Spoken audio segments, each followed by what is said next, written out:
Okay, welcome everybody. Finally into game week. Sitting here after 23, 24 practices of camp to try to get ourselves in the best position that we can to play the first game, and not there yet, but luckily we got practice today, tomorrow, and Thursday and Friday to be able to get in position to play a good William and Mary team.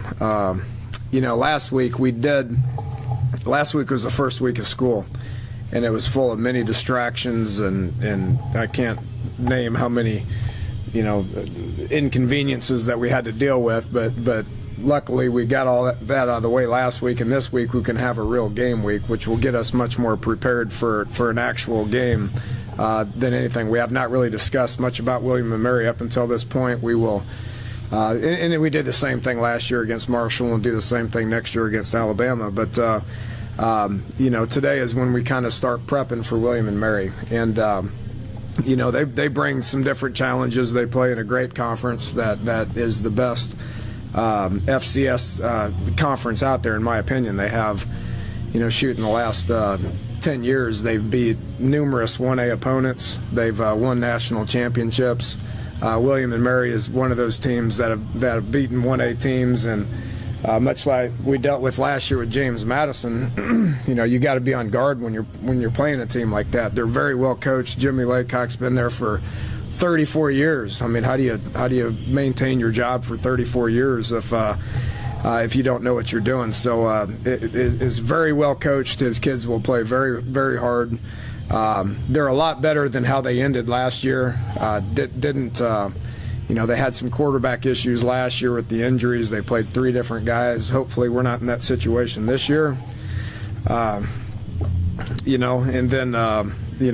defensively they're very sound. Offensively, they're going to try to control the clock. They're going to try to get out there and run the ball and try to control it that well. So, much like we've gone into the last 2 years, we got to figure out what we do well. We got to figure out what our team's all about. So we'll challenge our guys to treat this week the same as we treat it next week, to learn how to prep for a week. We should enjoy the process of a game week.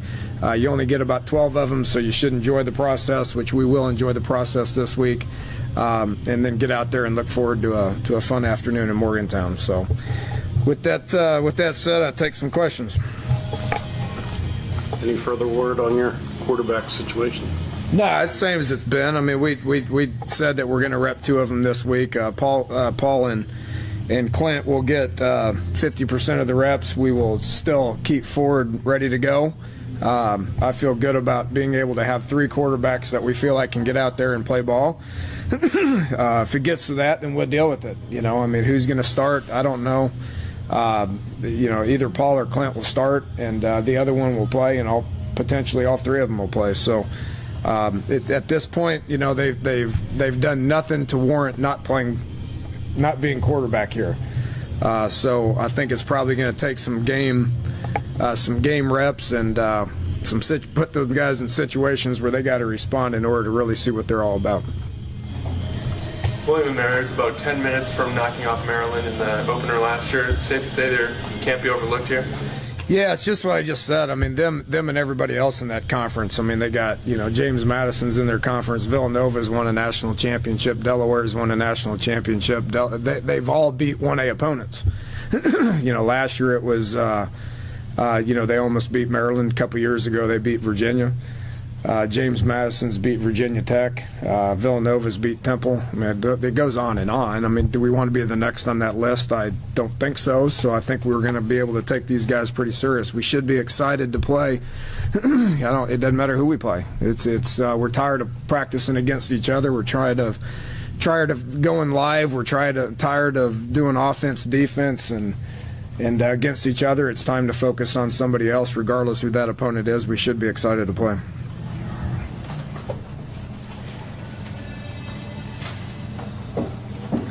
Have you figured out what you guys do well yet? You mentioned that earlier, still trying to figure that out. Do you have an idea of what you guys are doing well right now? No clue. I wouldn't tell you if I knew anyway, Ed. You know that. I mean, we're not going to reinvent the wheel here. I mean, everybody knows what we do offensively and defensively, and special teams is a little bit more of a mystery. You can turn the tape on from last year and figure out what we do defensively. Is Keith going to have some different wrinkles to it? Yes. Are we going to develop some different wrinkles offensively based on what our personnel is? I would assume that we will. Special teams, it's not the same coordinators as it was last year, so are we going to do some different things special teams? I would say there's probably a pretty good chance of that. But, you see what it is. You see what the product is out there. Were you going to be able to notice distinct differences being a fan in the stands? I doubt that very much.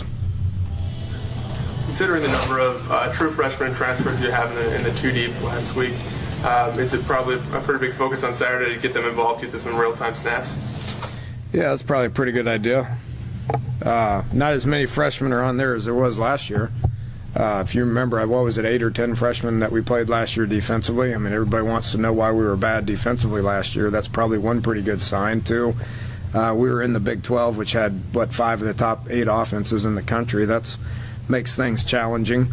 We didn't lose a ton of personnel defensively to warrant concern.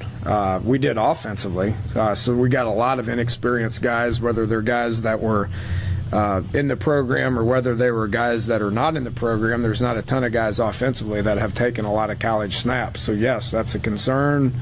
It can be a concern to some. It can be exciting to others. I kind of tend to go on the exciting part. Can't wait to see those guys get out there and see what they got.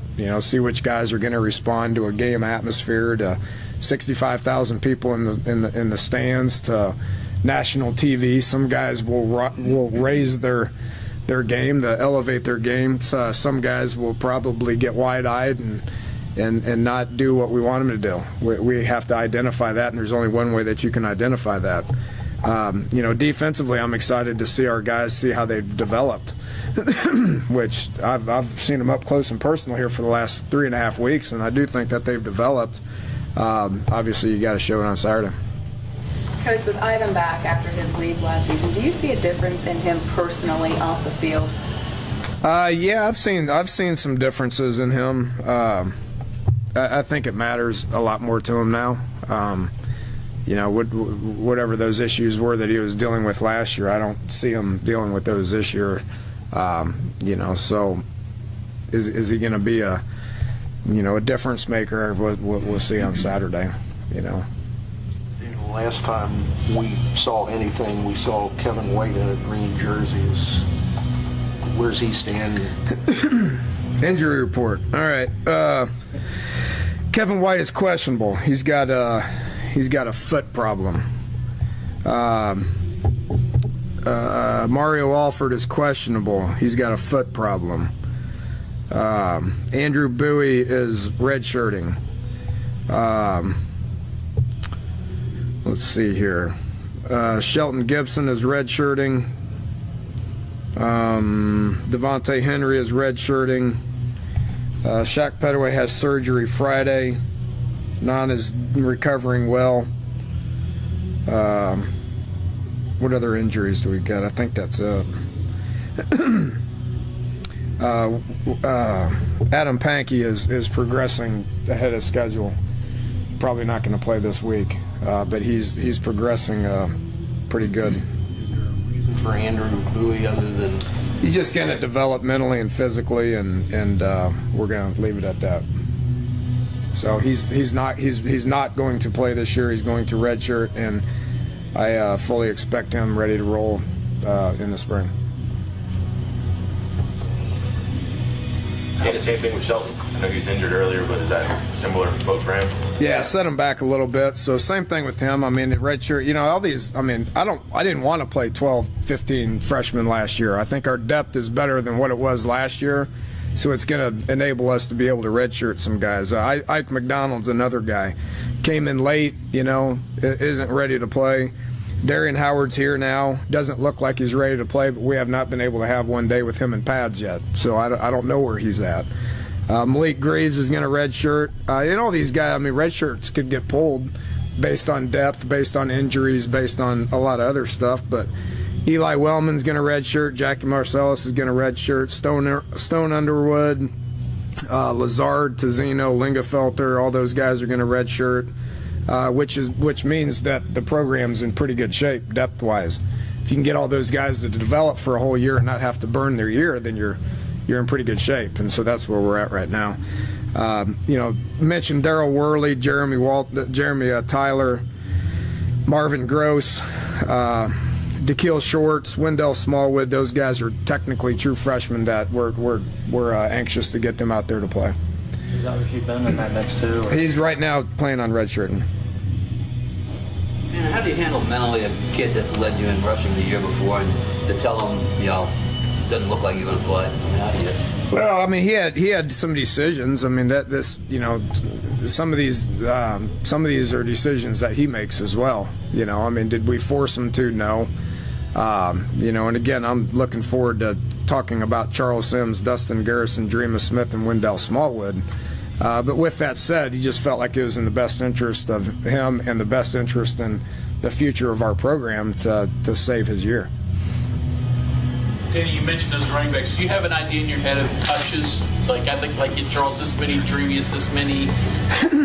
Hot hand, I mean, whoever kind of gets the hot hand, I don't know how it's going to go. I mean, when we hand the ball off, if it looks good and we're getting yards, we'll probably do it again. Same thing in the pass game. If we're protecting fine, we're throwing it, we're completing balls, we'll do that more as well. So, they're all going to play. They're all going to play. Cody Clay is going to play in the backfield and H-back and tight end. Garrett Hope's going to play tight end, H-back. We have bodies that can give us snaps back there, and I feel very good about it. I have not been able to sit here for the last 2 years and say I felt good about it because we've always had about 2 or 3, and now I feel like we got some depth that I'm excited about. Speaking of not feeling good at times, I noticed that Ivan McCartney is at the top of your depth chart. Can you talk about what he's done well? Yeah, he's had a good camp.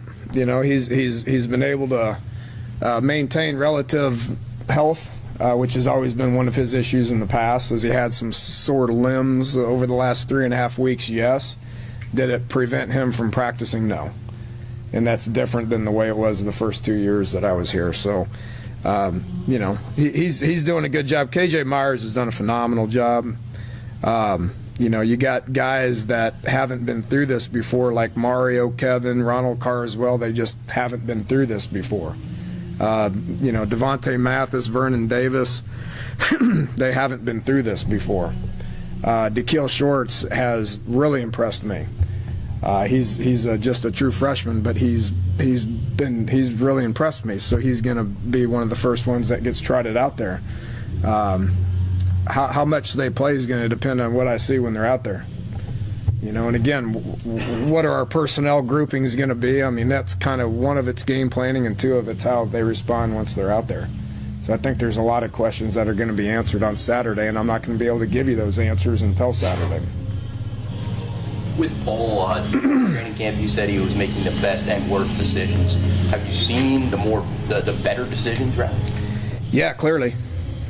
Clearly. I mean, the guy that we're going to eventually give the most reps to is going to be the guy that takes care of the ball, which is what I meant by bad decisions. So, and that's simple quarterback center exchanges or appropriate handoffs or interceptions and all that. So they got to take care of the ball. They got to make good decisions, and they got to minimize the negative things that happen, which are negative plays and turnovers. How much does that concern you that you're going to be learning that in a game situation now, and does that make you want to keep them on a shorter leash when you know you've got another guy right there? Depends on my mood, I guess. Depends on how the game's going. I mean, we don't live in a perfect world. Would I rather have a 3-year starter returning at quarterback? Yeah, but what we're dealing with right now is the same as about what 30 to 40 to 50 other schools are dealing with right now. It's just college football and graduation, and that opens the door for the next star to be born as well. I've talked about that a lot too. I mean, you lose a couple of the guys that we lost, and they were tremendous players here, but that opens the door for for somebody else to get those snaps and have the ability to go make those plays as well. So I'm not going to sit here and worry or lose sleep or gripe and moan about not having those guys. I mean, I'm excited about the guys we got, and I look forward to getting them out there to make plays. Somebody will rise up. Dana, the impossible question to answer, I suppose, but you're playing an FCS. Why are you going to ask? I know. It's impossible for me to answer this. You're playing an FCS school, and the impossible part is you can't say that you're going to beat these guys. But if you get into a situation where you don't need to do a lot of things, are you of the school that says you like to save things for Oklahoma the following week, or put things on film so that they have to worry about them? I'm for doing whatever we got to do to move the ball forward, or doing whatever we got to do to stop the opposing team from moving the ball forward. If that means put your best foot forward, then I'd highly recommend to put your best foot forward. And we will game plan William and Mary just like we game plan Oklahoma the next week. Whatever we feel like we're good at, we're going to go do. So they're going to watch tape on us, we're going to watch tape on them, and we're all going to have to assume that that's just what we do. I'm assuming Ford could tell how the depth chart was going to play out in the latter days, but with quarterbacks and the way these kids move, because you can't rotate them in and out, how did he handle being Who's third? that? Ford? Oh, he's fine. Ford's got 4 years of eligibility, right? I mean, if you look at a lot of the guys in the past that have been successful, Brandon Whedon didn't even have a freshman year. Graham Harrell sat his whole freshman year, his redshirt freshman year. Gino got thrusted in, game 8, game 9 or something of his freshman year. Clint Chelf, third-team quarterback at Oklahoma State last year, ended up starting, 7, 8 games. I mean, you better keep your head up, you better study hard, you better work hard, because you never know when your number is going to get called, and when it does, you better get in there and make the most of it. That's his mentality right now, and that's what I expect it to be until his number's called. It could be this year, it could be next year, it could be the next year. I don't know. You can put your, 5 guys in the field, right? Skill guys there. Your satisfaction with inside receiver, does that mean maybe more running backs, or has that gotten better where you might actually see both inside receivers? Yeah, we will. We will. Jordan Thompson's healthy and will play.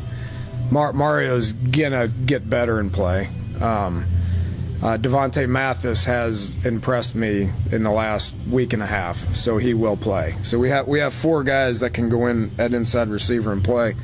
With that said, that's just the position. The deeper we are at running back, the more we like using 2 backs or 3 backs, or 2 backs and 2 tight ends, or 2 backs and 1 tight end, or 1 back and H-back and a tight end. I mean, there's a whole bunch of stuff that we can put in the game that's going to take snaps away from the inside receivers. So it takes away from the importance of having a 2 deep at the inside receiver spot. It's more important to have 2 deep outside, which we don't have. If winning is 1, staying healthy is 1B, I guess, what are other things, first game, all things equal, you'd like to accomplish, or at least answer in your own mind? Just to see what the kids' mentality's like. And I'm talking about individually more than anything. Which guys get wide-eyed, which guys. Nothing puts guys in position more than a game does to figure out what their mental toughness is, their physical toughness, being able to be disciplined. Guys that haven't jumped off sides all camp may end up being flinchy and jump off sides because it's a game. A game is, we try to put them in as many situations as we possibly can, which I think we did a good job of as a staff starting back in January, having a challenging off season. A lot of practice in spring, a lot of practice in camp. Try to put them in as many situations as you possibly can. You can't simulate a game. I don't care who you're playing. You can't. So with this many new guys, this many guys that haven't taken snaps before, you got to kind of look at them to see what their state of mind is going to be, and if they remain calm, if they get wide-eyed, if they go into a shell. There's a whole lot of guys that we're going to try to evaluate that we haven't been able to do that yet. That's not number 1 on the list, but that's up there.